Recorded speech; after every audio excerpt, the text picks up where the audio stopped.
क्या आप Suzuki Swift second generation 2010 से 2020 वाला मॉडल लेने का सोच रहे हैं? तो जी हाँ, ये वीडियो आपके लिए है। तो आज जो मैं टिपिकल गाड़ी आपके लिए लेके आया हूँ वो सुजुकी स्विफ्ट 2011 मॉडल है और DLX पैकेज है हमारे पास। इसके बारे में जो थोड़ी सी इन्फॉर्मेशन है वो मैं आपके साथ आप शेयर करूँगा, ताकि अगर आप इस गाड़ी को लेने का सोच रहे हैं तो आपके हर माइंड क्लियर होना चाहिए कि आप ये गाड़ी लेंगे तो क्या कॉन्स हैं क्या प्रॉन्स हैं, और अगर आप ये गाड़ी नहीं लेते तो इस बजट में आपके पास कौन कौन सी गाड़ी मार्केट के अंदर मौजूद है। तो जी आपको मैं दिखाता हूँ कि हमारे पास जो गाड़ी है वो किस किस्म की गाड़ी है, उसके अंदर क्या क्या फीचर्स मौजूद हैं, क्या आपको वो लेनी चाहिए, क्या आपको नहीं लेनी चाहिए। तो जी आज आपको इस वीडियो में सब पता चलेगा।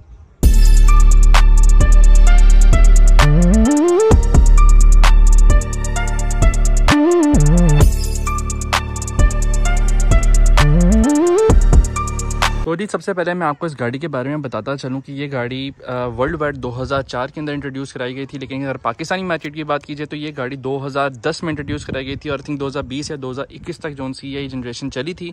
उसके बाद थर्ड जनरेशन आ गई थी, ये सेकेंड जनरेशन है। और बाकी पाकिस्तान में अगर 1300 सीसी कैटेगरी में बात की जाए तो हैचबैक के अंदर ये अकलौती जो सी है हमारे पास एक क्या कहते हैं चॉइस मौजूद थी। इसके अलावा 1300 सीसी के अंदर आपको बड़ी गाड़ियाँ सेडान मिलती हैं, जिसके अंदर होंडा सिटी और टोयोटा करोला जैसी गाड़ियां थी। और बाकी अगर होंडा सिविक की बात की जाए तो वो हमेशा बड़े ही इंजन के अंदर आई थी, लेकिन 1300 सीसी के अंदर अगर आप गाड़ी ले रहे हैं तो और अपर मॉडल्स के अंदर तो ये गाड़ी बहुत ही बेहतरीन है और इस टाइम मार्केट के अंदर बहुत ज़्यादा क्वांटिटी में मौजूद है। और अगर आप इसकी परफॉर्मेंस की बात करेंगे तो परफॉर्मेंस वाइज भी गाड़ी बहुत अच्छी है।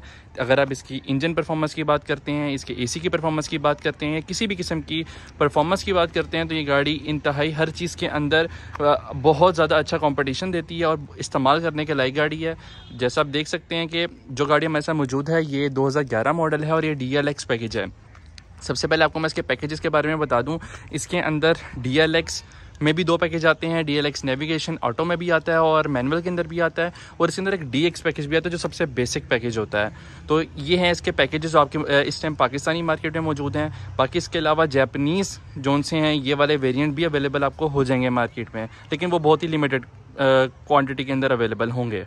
अगर इसकी प्राइस कैटेगरी की बात की जाए तो ये गाड़ी 2010 से 2020-21 में जैसे आपको मैंने बताया था। तो अगर आप मार्केट में सर्च करना शुरू होते हैं तो 2010 मॉडल की जो गाड़ी है वो आपको कम से कम 15 से 15.5 लाख रुपए की कैटेगरी से मिलना स्टार्ट होगी DLX। अगर आप DX में जाएंगे तो वो इससे 50,000 75,000 कम, मतलब आप मिनिमम से मिनिमम भी अगर आप कोशिश करेंगे कि आपको एक सुजुकी स्विफ्ट 2010 मॉडल की मिले, कोई भी कलर हो, DX पैकेज हो, बिल्कुल बेसिक हो, तब भी आपको कम से कम 14 से 14.5 लाख रुपए खर्च करने पड़ेंगे। लेकिन अगर आप इसको कंपेयर करेंगे होंडा सिटी से, टोयोटा करोला से और 2010 को जहन में रखते हुए तो 2010 मॉडल की जो सी होंडा सिटी है वो 20 लाख से ऊपर है, और टोयोटा करोला की अगर आप बात करेंगे तो वो भी 2010 मॉडल तकरीबन 20 लाख रुपए के पास मिलेगी XLI। तो उस मामले में ये गाड़ी वैल्यू टू मनी तो बहुत ज़्यादा है। और बाकी 1300 सीसी की कैटेगरी के अंदर भी वो आती है, क्योंकि इससे कंपैरिजन हम वैगनार, ऑल्टो, विड्स या पासो उनके साथ नहीं कर सकते, क्योंकि वो 1000 सीसी कैटेगरी में आती हैं। और जैपनीज़ और लोकल का वैसे भी हम कंपैरिजन नहीं करते, लेकिन मार्केट में अगर आप पासो या विड्स के ऊपर भी जाते हैं तो वो आपको एक तो 1000 सीसी की कैटेगरी में मिलेंगी, 1300 में नहीं मिलेंगी, और उनका प्राइस कंपैरिजन भी काफ़ी ज़्यादा है इससे कंपेयर में अगर हम आएँ तो ये थी इसकी प्राइस की बात। और ये जो टिपिकल गाड़ी हमारे सामने खड़ी है 2011 मॉडल, तो इसका प्राइस कैटेगरी भी यही है, 16 से 16.5 लाख रुपए के दरमियान में फॉल करती है। अगर मैं आपको इसके पैकेजेस के डिफरेंस के बारे में बताऊं तो वो बहुत ही कुछ ज़्यादा बड़े बड़े डिफरेंस नहीं है, लेकिन जो मेजर हैं वो DX और DLX के अंदर सबसे ज़्यादा हैं। बाकी ऑटोमेटिक मैनुअल का तो एक ही होता है। मैं आपको सबसे पहले DX और DLX के बारे में बताता जाता हूं कि DX के अंदर क्रोम ग्रिल नहीं आती, प्लास्टिक की आती है, और DX के अंदर ABS नहीं आता, DLX के अंदर ABS आता है, रेक्टेबल मिरर्स आते हैं, फॉग लैंप आते हैं। इस टिपिकल में फॉग लैंप नहीं है, लेकिन ये फॉग लैंप वाली ही गाड़ी, क्योंकि ये DLX वाला वेरिएंट है, उसमें फॉग लैंप नहीं आते, इसके अंदर फॉग लैंप आते हैं। और इसके अंदर ABS आता है, उसमें ABS नहीं आता। इसके अलावा अगर मैं बात करता चलूँ तो डोर हैंडल्स जो से हैं इसमें सेम कलर में आते हैं, और अगर आप DX के अंदर जाते हैं तो वो सेम कंट्रास्ट वाले डोर हैंडल्स नहीं होंगे। और इसके अलावा DX के अंदर आपको अलॉय व्हील्स नहीं मिलते, उसमें सिंपल स्टपनियाँ मिलती हैं। DLX के अंदर आपको अलॉयज़ मिलते हैं। और बाकी अगर अंदर भी बात करता चलूँ तो बहुत मेजर डिफरेंस तो नहीं होते, लेकिन फिर भी मैं आपको बता देता हूँ। जिस तरह यहाँ पे ब्लैक कलर का ये मैच जोन से इस्तेमाल की गई है। अगर आप इंटीरियर में आएंगे तो इंटीरियर में भी बहुत ज़्यादा फ़र्क नहीं होते। यहाँ पे फॉग लैंप का जो बटन है वो DX के अंदर नहीं आता, DLX के अंदर ही सिर्फ आता है। बाकी मैनुअल वो भी होती है, ये भी मैनुअल है। और बाकी कंट्रोल्स वगैरह उसके अंदर सिंपल टेप आती है। अगर आप DLX नेविगेशन पैकेज लेते हैं तो उसके अंदर LCD आती है, वरना वो भी आपके पास चॉइस होती है कि अगर आप सिंपल टेप लेना चाहें तो वो भी आप ले सकते हैं। बाकी एज सच उतना ख़ास कोई फ़र्क नहीं होता जैसे आपको मैंने बताया। और आई थिंक ये एंटीना भी DX में नहीं आता। और पीछे से गाड़ी की लुक भी दिखाता जाऊँ तो पीछे से भी आप देख सकते हैं गाड़ी बहुत खूबसूरत है और वैल्यू टू मनी गाड़ी है। यहाँ पे बैजेस की बात की जाए तो 1.3 दोनों में आता है। DLX वाले में DLX का बैज आता है और सिंपल वाले में DX का बैज आता है। तो ये इसकी बैजिंग है और ये जो उसका डिफरेंस है वो मैंने आपके सामने बता दिया है। बाकी इसकी क्या परफॉर्मेंस है, क्या कुछ है, वो भी आपके साथ थोड़ी देर में मैं शेयर करता हूँ। तो जी अगर इसकी बूट स्पेस की बात की जाए तो वो भी आपको मैं दिखा देता हूँ कि जैसे कहा जाता है हैचबैक गाड़ी में बिल्कुल भी नहीं होता। तो उसके मुताबिक अगर आप देख सकते हैं यहाँ पे आप इजीली अपना लगेज जोन सा रख सकते हैं। और अगर आपके पास एक्सट्रीम लगेज है और आप कहते हैं कि मैंने जी गाड़ी पूरी भरनी है तो ये सीट्स जोन सी हैं, ये फोल्डेबल भी होती हैं जैसा आप देख सकते हैं।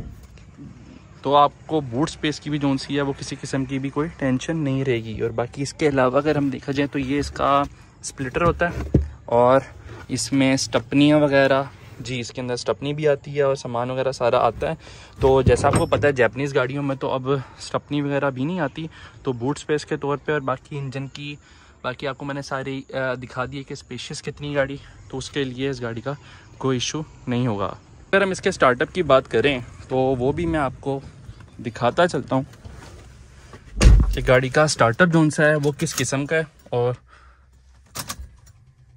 ये जी इसका ऑडो है और जी ये है इसका स्टार्टअप। अगर इसके कॉन्स एंड प्रॉन्स की बात कीजिए, सबसे पहले मैं आपको बताता हूँ इसकी अगर हम प्राइसिंग को लेके बैठे हैं तो प्राइसिंग के हिसाब से तो ये घड़ी इस टाइम बहुत वैल्यू टू मनी है।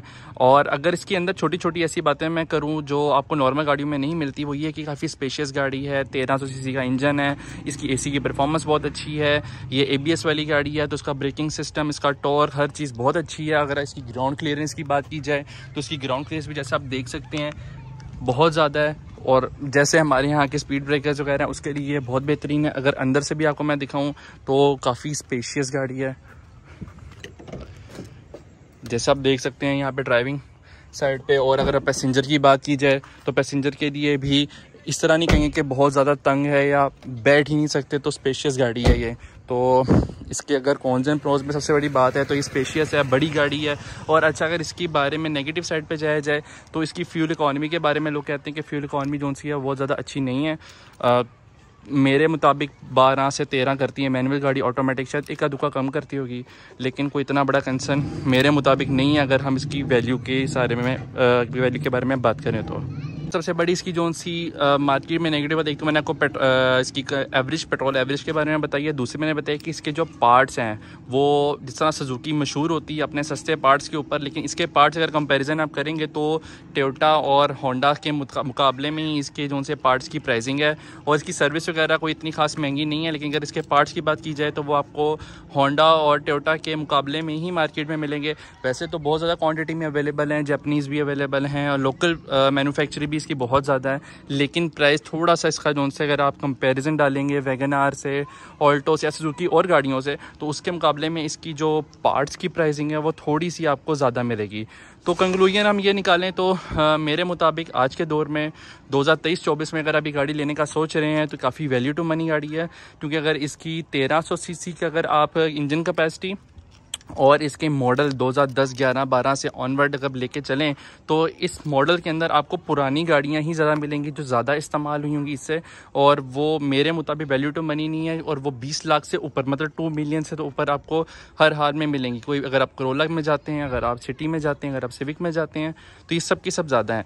तो बड़े इंजन के फ़ायदे भी हैं, नुकसान भी हैं। फ़ायदा ये है कि आपको पूरी गर्मियों में AC की कोई तंगी नहीं मिलती, आपका AC बिल्कुल बेहतरीन चलता है, सर्दियों में आपका हीटर बिल्कुल बेहतरीन चलता है, इसका टॉर्क बहुत अच्छा होता है। और बड़ी गाड़ी है तो इसका फील भी ज़रा बड़ी गाड़ी वाला है, अंडर पावर महसूस नहीं होती, बल्कि मैं कहता हूँ कि सिटी करोला से तो बहुत पावरफुल है। 1300 की कैटेगरी में अगर हम रखें तो ये गाड़ी मेरे मुताबिक बिल्कुल वैल्यू टू मनी है और लेनी चाहिए। अगर आपको लगता है कि आप अप मॉडल में रहना चाहते हैं, पुराने मॉडल में नहीं जाना चाहते, और अगर आपका बजट भी जोन सा है वो 2 मिलियन से अंदर है, तो फिर आप ये गाड़ी के ऊपर 100% आपको मैं रिकमेंड करूँगा कि आपको ये गाड़ी लेनी चाहिए। बाकी इसका ओवरऑल लुक भी आपको मैंने दिखा दिया, कोई आउटडेटेड गाड़ी नहीं लगती, पावरफुल गाड़ी है, बड़ी गाड़ी है, और इसके अंदर कोई भी मेरे मुताबिक ऐसी चीज़ नहीं है जिसे आप देख के बोलें कि ये गाड़ी अभी मार्केट को कम्पीट नहीं कर सकती या बहुत ज़्यादा पुरानी हो गई है। लेकिन ये गाड़ी जौन सी है मेरे मुताबिक बेहतर गाड़ी है। इसके कंपैरिजन में भी हमारे पास कुछ ऐसा नहीं है। अगर आप लेने जाएंगे तो आपको 2015 मॉडल की वैगनार मिलेगी। 15 मॉडल का वैगनार जोन सा ऑब्वियसली आपको भी पता है और मुझे भी पता है, जब वैगनार आया था वो मोस्टली क्रीम और ऊबर में ही इस्तेमाल हुई थी, तो उनकी जो कंडीशंस हैं वो भी हमारे सामने हैं। ये गाड़ी आज तक जोन सी आपको जेन्युइन कंडीशन में मिलती है, क्योंकि ये क्रीम ऊबर पे इस्तेमाल नहीं हुई थी, बड़े इंजन की गाड़ियाँ वहाँ पे इस्तेमाल नहीं होती। और ये जो टिपिकल गाड़ी है ये भी, इसका भी आई थिंक साइडें शावर है, छत पिलर बोनेट और डिग्गी जेन्युइन है। तो ये थे इसके सारे जोन से हैं कॉन्स एंड प्रॉन्स, और इसकी जो भी हमने कंपेयर कर सकते थे हम लोग मार्केट की गाड़ियों के साथ, वो सारा हमने कंपेयर कर लिया। अगर आप मेरे रिकमेंडेशन मांगेंगे तो जी हाँ 100% जोन सी है मैं को रिकमेंड करूँगा ये गाड़ी, क्योंकि इसका वैल्यू टू मनी है। बाकी नई जनरेशन जोन सी है वो प्राइस में बहुत ज़्यादा महंगी हो जाती है। जी ये था रिव्यू 2010 से 2020 में आने वाली सुजुकी स्विफ्ट सेकेंड जनरेशन का। आप ऐसे और सारे रिव्यू देखना चाहते हैं तो हमारे चैनल को सब्सक्राइब कर लें, लाइक कर लें, शेयर कर लें, और मुझे बताएं आप किस गाड़ी का रिव्यू देखना चाहते हैं, तो इंशाल्लाह हम उस गाड़ी का रिव्यू आपके लिए लेकर आएंगे। बेल आइकन को दबाना मत भूलिएगा। तो इंशाल्लाह मिलता हूँ आपसे नेक्स्ट रिव्यू में, तब तक के लिए अल्लाह हाफ़िज़।